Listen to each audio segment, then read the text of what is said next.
छांगा मांगा के जंगलात के पास एक छोटा सा गांव था। इस गांव में एक अस्तबल था। इस अस्तबल में बहुत से घोड़े हंसी खुशी रहते थे और एक घोड़ी थी जिसका एक छोटा सा बेटा था। वो नन्हा सा घोड़ा हर वक्त यहाँ वहाँ खेलता रहता था। उसको घूमने फिरने का बहुत शौक था। एक दिन घोड़ी मसरूफ थी तो वो नन्हा घोड़ा अकेला ही काफी दूर निकल गया। रास्ते में एक नदी आ गई। इस नदी में पानी बहुत तेजी से बह रहा था। नन्हे घोड़े ने इस नदी को पार करने का इरादा किया, मगर वो डर रहा था। पास ही एक हिरन खाना खा रहा था। नन्हा घोड़ा उस हिरन के पास गया और उससे पूछा, चाचा हिरन, क्या मैं इस नदी को पार कर सकता हूँ? हिरन बोला, हाँ हाँ, क्यों नहीं। इसका पानी ज़्यादा गहरा नहीं है। इसका पानी मेरे घुटनों तक आता है। मैं तो दिन में कई बार इस नदी को पार करता हूँ। नन्हे घोड़े ने हिरन का शुक्रिया अदा किया और नदी की तरफ बढ़ गया ताकि वो नदी को पार करके उस तरफ जा सके।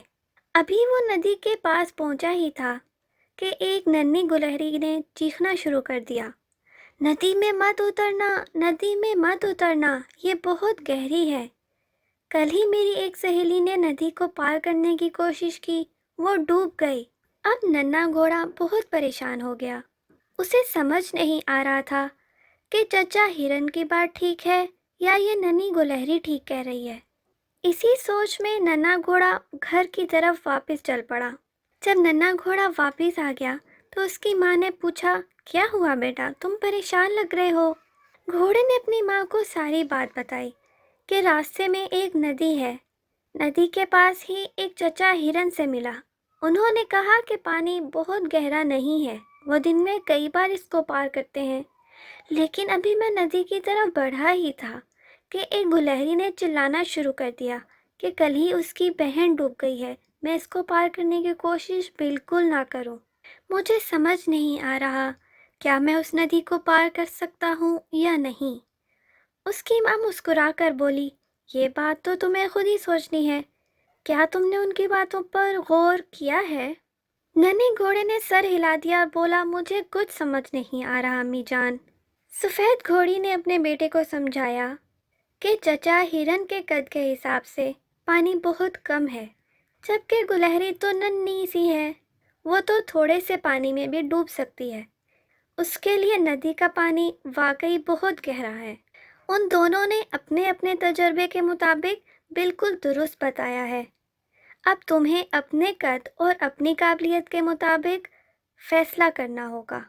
नन्हा घोड़ा समझ गया।